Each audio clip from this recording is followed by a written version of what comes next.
There was one report that said that you had arranged to send President Musharraf a letter to be sent in the event of your death by assassination, urging him to investigate certain individuals in his government. Is that true?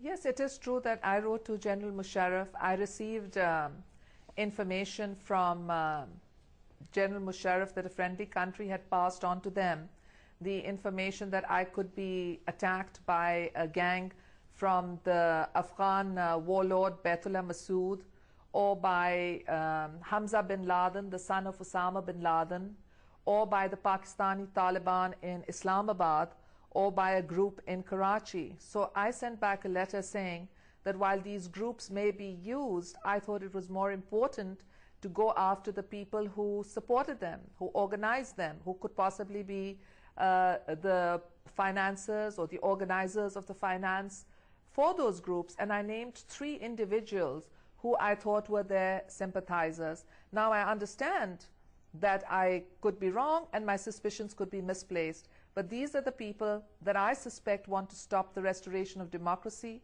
They want to stop my return because they know in 1993, when Pakistan was on the brink of being declared a terrorist state, I stopped the rise of terrorism, and they know that I can do it again. So I feel that these are the forces that really want to stop not just me, but the democratic process and the will of the people from triumphing.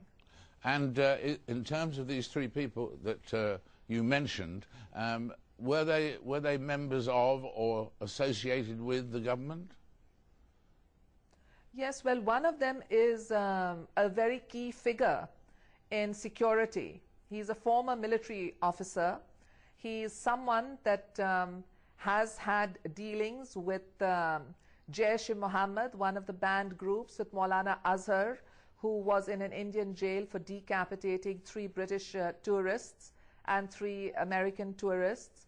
And he also had dealings with Umar Sheikh, the man who murdered Osama bin Laden. Now I know that having dealings with people does not necessarily mean direct evidence, but I also know that internal security has totally collapsed in Pakistan, and that internal security cannot collapse without there being some blind eye, if not collusion, being turned to the rise of the militants and militancy.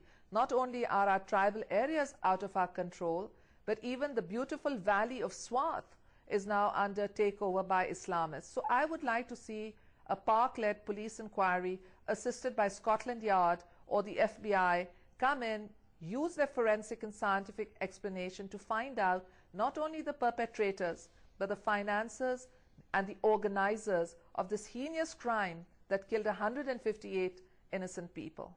Voices can be